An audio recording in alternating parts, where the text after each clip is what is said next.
Amin. Assalamualaikum warahmatullahi taala wabarakatuh. Bismillahirrahmanirrahim. Alhamdulillah rabbil alamin. Wassalatu wassalamu ala asrafil anbiya wal mursalin. Sayyidina wa habibina wa syafi'ina maulana Muhammadin wa ala alihi wa sahbihi ajma'in. Rabbana la ilma lana illa ma 'allamtana innaka antal alimul hakim. Rabbi shrah li sadri wa yassir li amri wahlul 'uqdatam min lisani yafqahu qawli. Amma ba'du. Yang kami hormati segenap para jemaah, ketua DKM dan para jajaran pengurusnya, para aparatur daerah, RT dan RW-nya, para tokoh masyarakat, para hujjah, para asatidz dan seluruh yang hadir pada pagi hari ini. Semoga langkah-langkah panjenengan menuju ke Masjid Al-Hidayah ini Allah ganti dengan beribu-ribu kebaikan. Allah jadikan ilmu yang kita pelajari ini menjadi ilmu yang bermanfaat dunia akhirat. Amin Allahumma amin. Bismillahirrahmanirrahim. Qala musannif rahimahullahu taala wa nafa'ana bi ulumi fid dharain amin. Masih di dalam tipe orang mencari ilmu. Kenapa kita memulai dengan mencari ilmu sebelum pembahasan yang lain? Karena ilmu itu adalah samratul hidayah, adalah buah daripada hidayat petunjuk.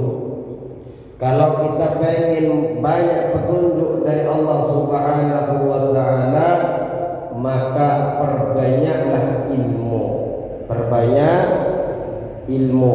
Di dalam kitab At-Tadhkirah Al-Qurtubi dikatakan 100 hari sebelum wafat, ketika orang itu diinginkan wafat dalam keadaan husnul khatimah, Allah Subhanahu wa taala akan mengirim malaikat kepadanya untuk memberikan petunjuk mana-mana perbuatan yang baik, mana-mana yang perbuatan yang diridhai oleh Allah Subhanahu wa taala. Nah, petunjuk-petunjuk yang akan diajarkan malaikat kepada kita ini itu biasanya nyambungnya dengan urusan ilmu. 3 tipe yang kita bahas di dalam tipe orang mencari ilmu. Yang pertama, ada tipe orang mencari ilmu itu untuk bekal akhirat. Dan maksud daripada ia mencari ilmu tiada lain kecuali karena Allah Subhanahu wa taala dan karena niat akhirat. Orang yang seperti ini adalah termasuk orang-orang yang beruntung. Yang kedua yang telah kita bahas sebelumnya adalah orang mencari ilmu. Dia pengen mengambil manfaat daripada ilmunya, dia ingin meminta pertolongan dengan ilmunya untuk kehidupan dunia, agar dia mendapatkan kemuliaan, agar dapat kedudukan, agar dapat harta yang banyak, tapi masih di dalam hatinya merasa nestapa, merasa sedih karena dia mencari ilmu karena didorong dunia, bukan karena Allah Subhanahu wa taala. Orang yang seperti ini masih di dalam kekhawatiran ada potensi dia akan wafat su'ul khotimah. Kenapa? Mencari ilmunya bukan karena Allah, mencari ilmunya karena kedudukan dunia. Biar menjadi ustaz, biar menjadi orang-orang yang terpandang, yang populer. Orang-orang yang seperti ini mencari ilmunya biasanya tidak ridho Allah. Kalaupun dia menjadi ustaz karena ilmunya, biarlah Allah yang mengangkat. Niat mencari ilmu tetap karena Allah Subhanahu wa taala.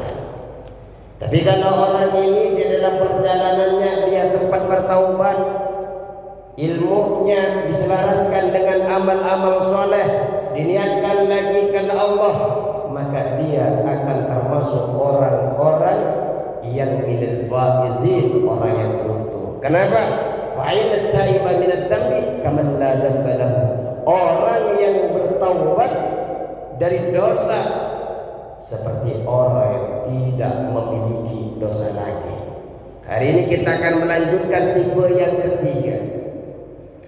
Tipe yang ketiga ini warajulun zalisun, adalah orang yang ketiga. Tipe yang ketiga, istahwada alaihi syaitan, syaitan telah mengalahkan orang yang ketiga ini.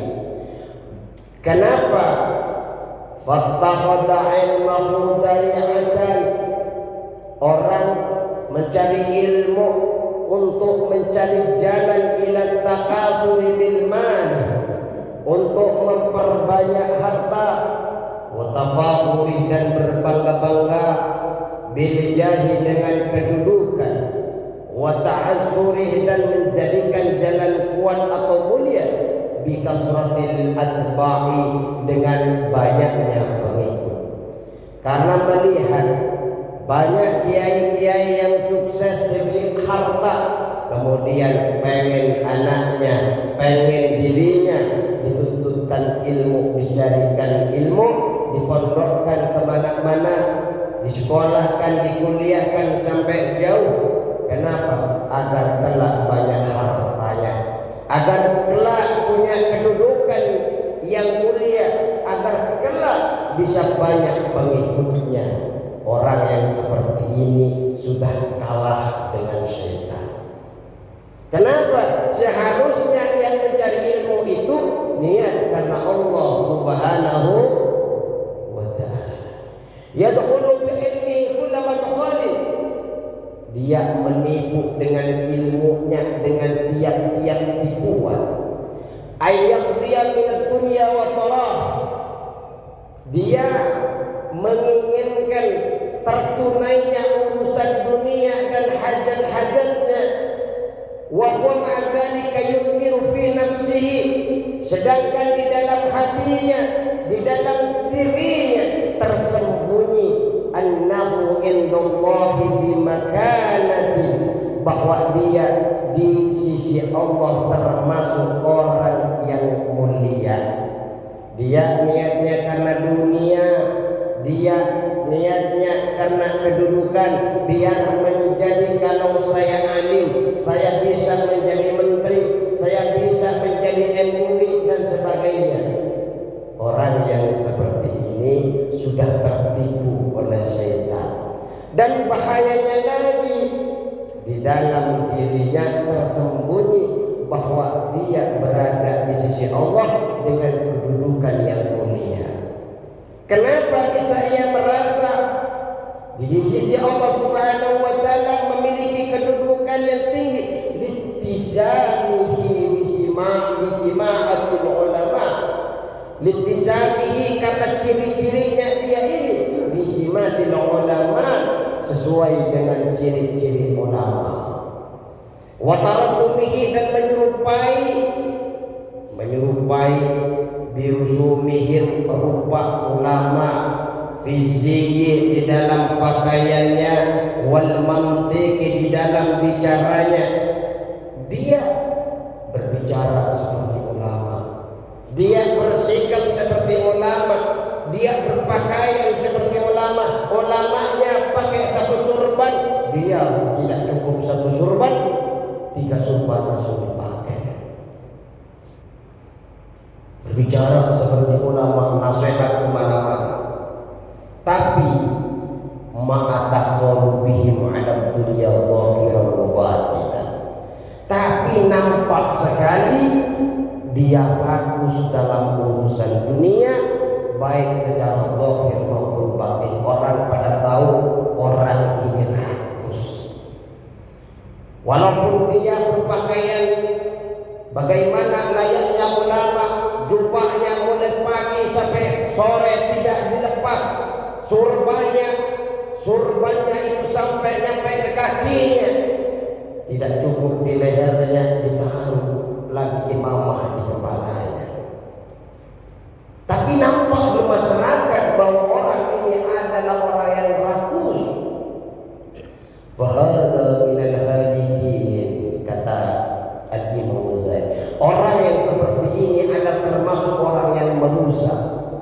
Wa minal hamqa, dan orang yang tertipu, al-maghrurina, yang tertipu dari syaitan.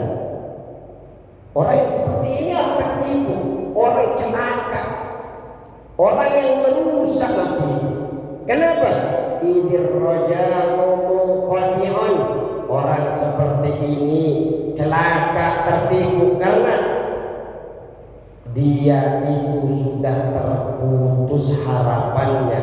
Apa yang terputus? An-taubati, dari taubatnya. Orang yang seperti ini sulit bisa taubat. Orang yang sudah merasa kedudukannya tinggi di sisi Allah, pakaiannya seperti pakaian ulama, ucapannya ucapan seperti ulama, tasbihnya enggak cukup, yang kecil malah pakai yang besar agar tampak di hadapan manusia bahwa dia adalah ulama. Tapi nyatanya orang pada tahu bahwa orang ini adalah rakus, merasa dirinya tinggi mulia di sisi Allah. Orang ini bahaya, tertipu, merusak, dan ini terputus taubatnya nanti. Tidak ada harapan bisa bertaubat. Kenapa? Lidhannihi annahu minal muhsinin, karena dia menyangka bahwa dia ini termasuk orang yang muhsinin, orang yang sudah berbuat baik. Repot kalau sudah merasa baik, repot. Bagaimana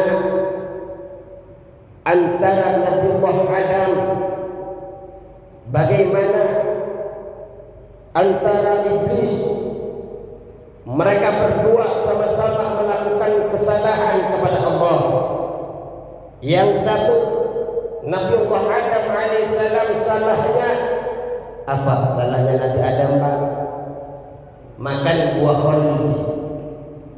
Yang kedua, iblis, Pak. Apa salahnya iblis? Tidak mau bersujud kepada Adam. Aba wastakbar. Enggak mau mendengarkan Allah, enggak mau taat kepada Allah.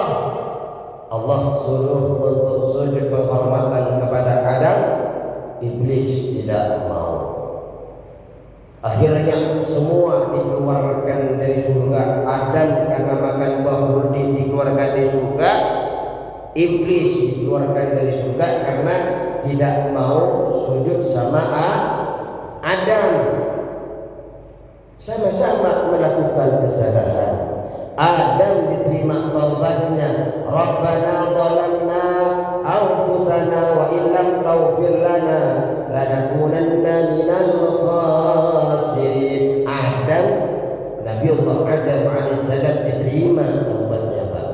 Tapi iblis sampai sekarang kelak pun akan menjadi bahan bakar di neraka. Sebab kenapa tidak diterima taubatnya Allah? Kenapa tidak diterima oleh Allah taubatnya? Karena iblis ini merasa lebih baik dari makhluk yang lain. Saya diciptakan dari api, saya lebih baik daripada Adam. Kenapa saya harus sujud sama Adam? Orang yang lebih merasa lebih baik, takjub kepada dirinya. La yadkhulul jannata man kana fi qalbihi mithqal dzarratin min kibrin. Orang yang dalam hatinya ada ketakabburan sedikit pun, itu tidak akan pernah masuk surga. Seperti iblis ini tidak pernah diterima taubatnya hari ini. Tapi Adam alaihissalam walaupun salah kepada Allah tetap diterima taubatnya. Kenapa? Kesalahan dari Nabi Adam murni karena didorong oleh hawa nafsu. Makanya Pak, kalau didorong oleh hawa nafsu itu masih ada potensi ditaubatnya diterima oleh Allah.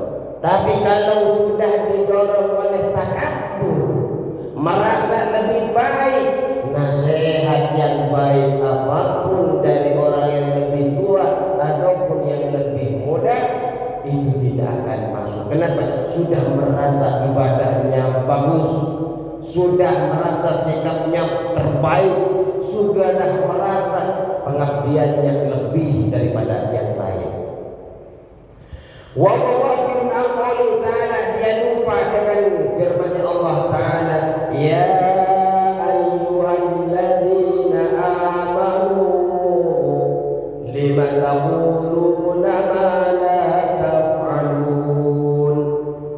Orang seperti ini lupa dengan firman Allah, hei engkau orang-orang yang beriman, mengapa kalian itu mengucapkan sesuatu yang tidak kalian kerjakan, dakwah kemana-mana tapi engkau tidak amalkan.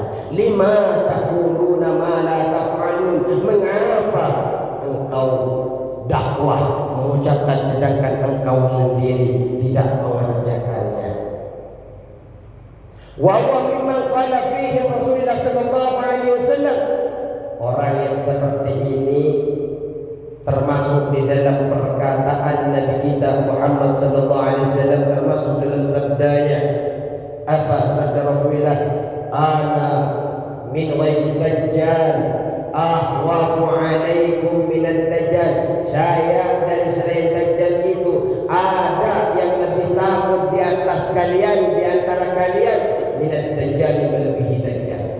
Saya ada makhluk itu yang lebih takut daripada dajjal itu di antara kalian.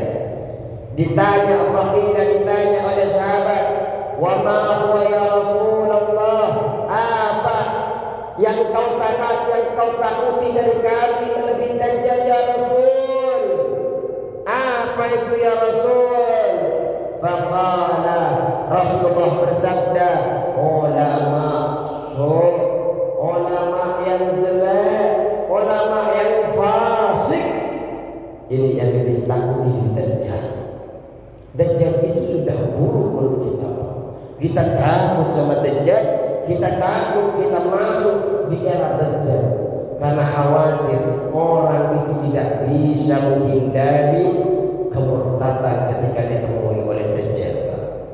Jangankan sampai era dajjal datang, Pak. Dajjal belum keluar, kita hanya mendengar informasi di sudut daerah sana ada orang yang bisa menggandakan uang, mereka mengajar. Belum lagi fitnah yang timbul di dajjal. Pada saat itu orang pada kehausan, pada kelaparan, hanya dajjal yang membawa makanan yang bergizi. Kenapa ulama as-su ini lebih ditakuti daripada dajjal oleh Rasulullah sallallahu alaihi wasallam?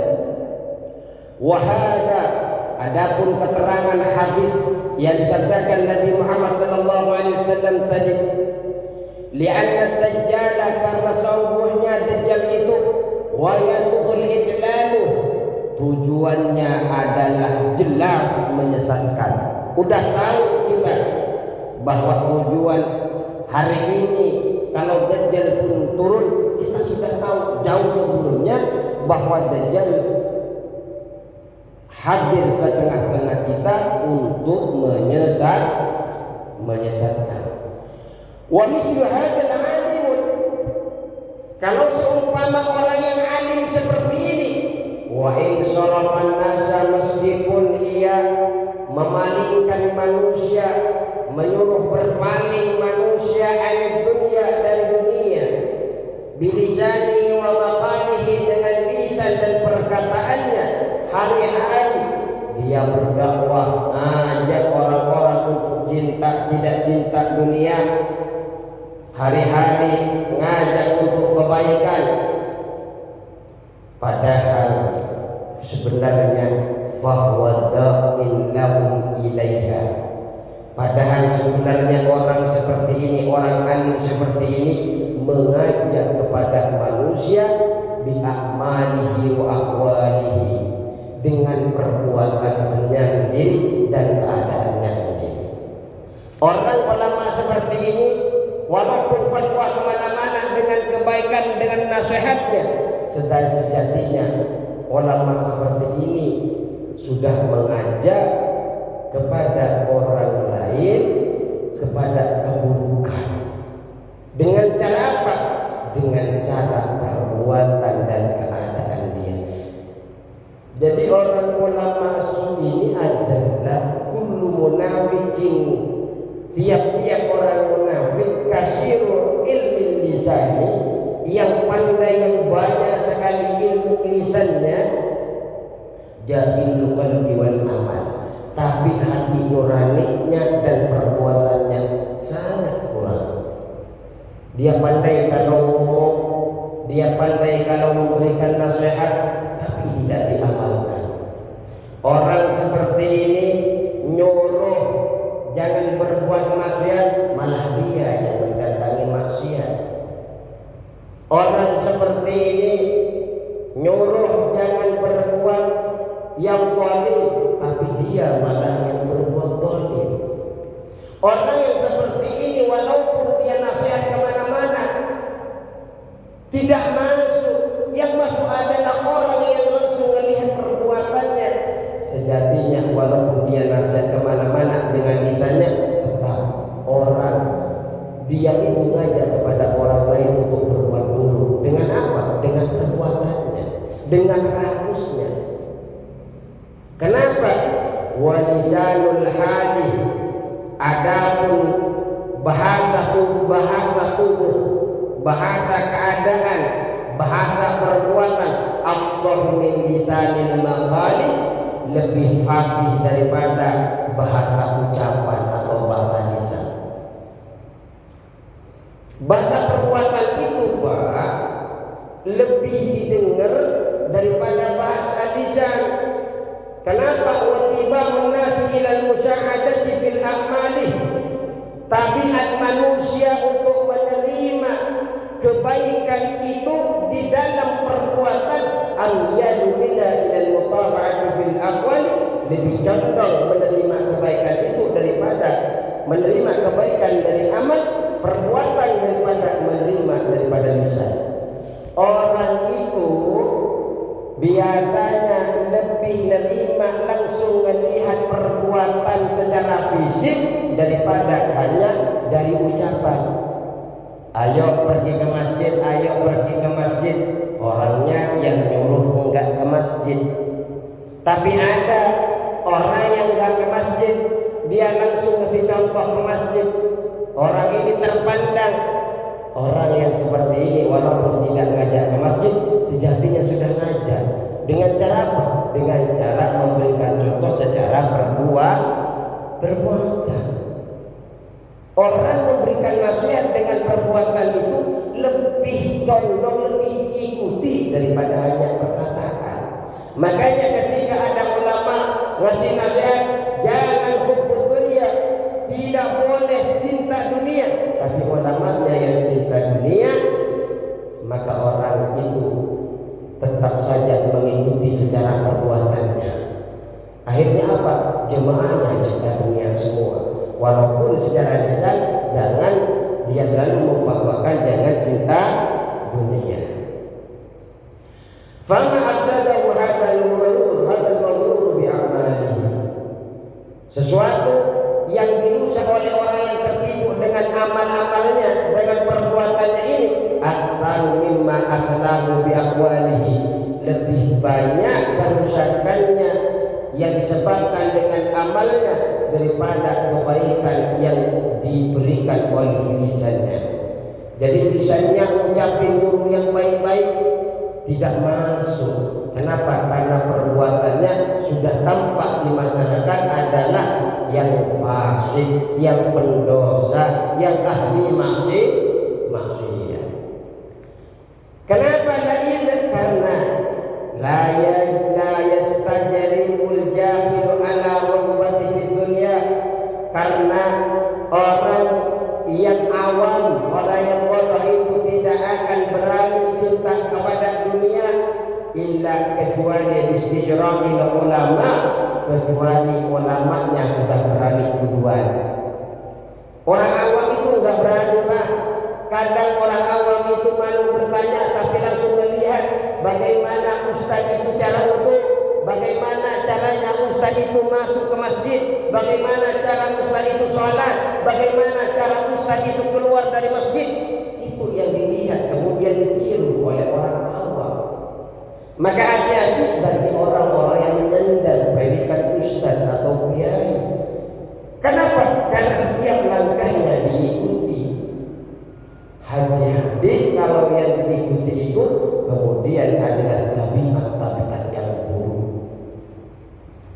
Faqad sara ilmuhu sababan, maka menjadilah ilmu orang tersebut sababan, yang menjadi sabab li jur'ati ibadillahi ala ma'asihi, terhadap beraninya seorang hamba, beraninya hamba-hamba Allah untuk melaksanakan maksiat.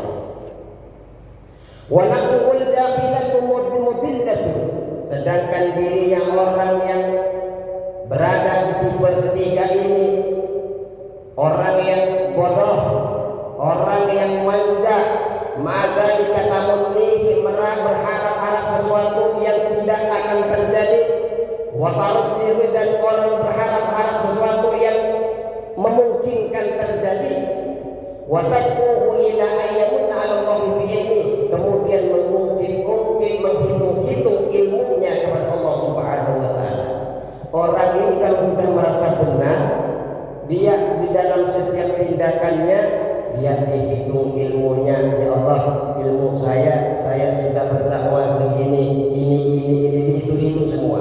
Berharap sesuatu yang tidak mungkin terjadi, berharap yang sudah Allah berikan kepadanya ini dilipat gandakan dan sebagainya.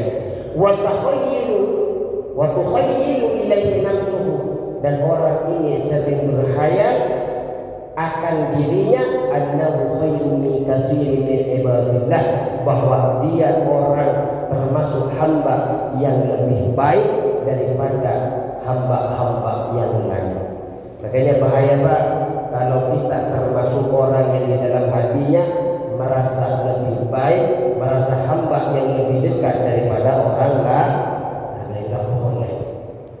Makanya ada yang berpotensi kita ini sombong, orang yang punya ilmu berpotensi sombong, orang yang ahli ibadah berpotensi sombong, merasa dia lebih baik daripada orang lain ibadahnya, orang yang punya kedudukan, orang yang punya kedudukan itu juga berpotensi sombong, maka harus dijaga hatinya. Orang kaya raya berpotensi sombong.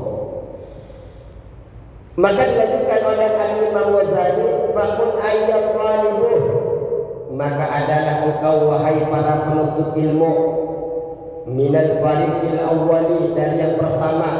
Hei orang-orang para jamaah, jadilah orang yang pertama yang mencari ilmu karena Allah Subhanahu wa ta'ala.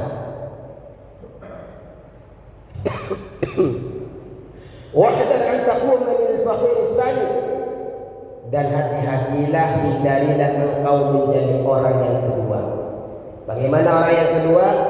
Mencari ilmu karena pengen cari kedudukan, mencari ilmu agar bisa viral seperti Ustaz Adi Hidayat, seperti Ustaz Somad, seperti Ustaz Des'ad Latif. Pengen viral, pengen punya kedudukan, pengen punya jemaah. Fakam min musawwifin ajalahul ajal qabla taubati. Betapa banyak orang yang menunda,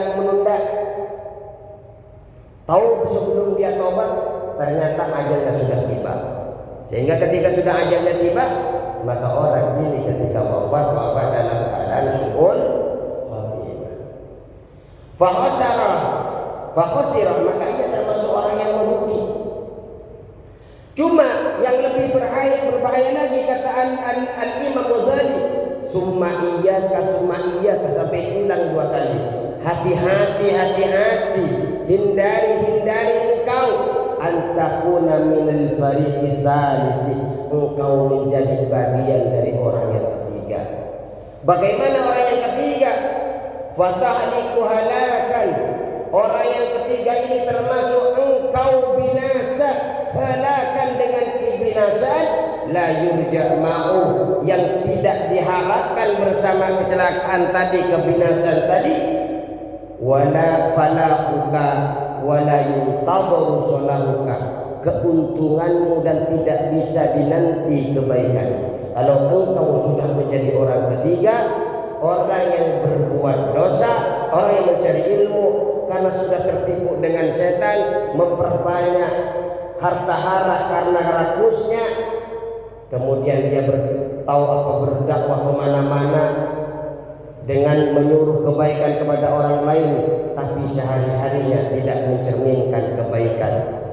Orang seperti ini juga merasa memiliki kedudukan yang tinggi di sisi Allah. Hati-hati, orang ini tidak bisa bertobat lagi di sisi Allah. Kenapa? Karena dia di dalam hatinya sudah merasa lebih baik daripada orang lain. Tidak bisa diharapkan lagi kebaikan daripada orang ini. Orang ini akan nantinya termasuk orang yang celaka. Fa'in kulta, maka jika kau bertanya, fama bidayatul hidayah, apa permulaan hidayah itu? Ini sudah mau bentar lagi pertemuan yang akan datang masuk materi. Kalau ini masih muqaddimah. Dari beberapa 4 kali pertemuan sampai 5 kali pertemuan, ini hanya muqaddimah dari Al-Imam Ghazali. Materinya kajiannya itu insyaallah masuk besok. Pertemuan yang akan datang. Fa in qulta, maka jika kau bertanya, fama bidayatul hidayah, apa permulaan hidayah itu? Li ujarriba biha nafsi, agar saya bisa menguji, mencoba kepada diri. Fa'lam, maka ketahuilah, kata Al-Imam Ghazali, anna bidayataha, bahwasanya permulaan hidayah itu dhahirut taqwa, yaitu dhahirnya takwa. Wa nihayatuha, dan puncaknya hidayah batinut taqwa, ialah sesuatu yang tersembunyi daripada takwa. Panjenengan sholat tadi ini termasuk takwa apa? Sholat panjenengan sujud ruku, ini takwa. Ini dhahir daripada hidayah. Dengan hadir ke masjid ini panjenengan sudah jelas tampak mendapatkan hidayah. Bagaimana batinnya, puncaknya? Kenikmatan, ketenangan, mengenal Allah. Ini adalah sesuatu yang tersembunyi dari terjaganya panjenengan dari maksiat. Dengan sholat panjenengan takut berbuat yang tidak baik. Kenapa? Orang ini sholat kok bermaksiat. Menjaga agar kita tidak bermaksiat ini adalah sesuatu yang tersembunyi daripada takwa. Fala akibata illa bitaqwa, tidak ada akhir baik kecuali dengan takwa. Wala hidayata illa lil muttaqin, dan tidak ada petunjuk kecuali bagi orang-orang yang muttaqin, orang-orang yang bertakwa. Apa takwa itu? Wa taqwa ibaratun 'an imtisali awamirillahi ta'ala wa ijtinabi nawahihi. Takwa ini adalah ungkapan dari melaksanakan segala perintahnya Allah dan menjauhi larangan-larangannya Allah. Itu adalah takwa. Fahuma, maka adapun imtisal awamirillah wa nawahihi, fahuma, maka adapun perintah kebaikan dan menjauhi larangan tadi, kismani, yaitu ada 2 bagian. Jadi di dalam kitab ini nanti akan dibahas 2 bagian. Pertama, bagaimana kita ini cara untuk menjalankan perintah Allah dengan baik. Yang kedua, akan ada kajian bagaimana cara kita menghindari maksiat yang dilarang oleh Allah Subhanahu wa taala. Wahai, perhatikanlah, ana usyiru 'alaika, saya akan menunjukkan kepadamu, kata Imam Ghazali, bijumali mukhtasaratin, dengan pokok-pokok jumlah yang diringkas, min dhahirin ilmi taqwa, dari lahiriah ilmu taqwa. Kitab ini memang mukhtasar, ringkasan daripada Ihya Ulumuddin. Panjenengan dengan mengaji kita ini sudah ada pandangan-pandangan yang ada di dalam kitab Ihya Ulumuddin. Di dalam pembahasan ini, fil qismaini, di dalam 2 bagian, jami'an secara keseluruhan, wa ulhi isman sadisan, kemudian saya tambahkan yang ketiga, liyasir hadzal kitab jami'an mughniyan, agar menjadi tambahan yang mencakupi dan mencukupi kepada kebutuhan kita semua.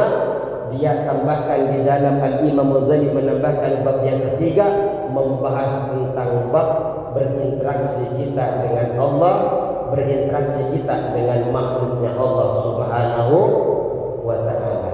Wallahul musta'anu, dan adapun Allah al-musta'anu, yang dimintai pertolongan. Cukup sekian. Kalau ada pembahasan yang kurang berkenan, insyaallah kita akan membuka pertanyaan, dan insyaallah kita akan masuk kepada pelajaran inti di minggu berikutnya. Wallahul muwaffiq ila aqwamit thoriq. Wassalamualaikum warahmatullahi wabarakatuh.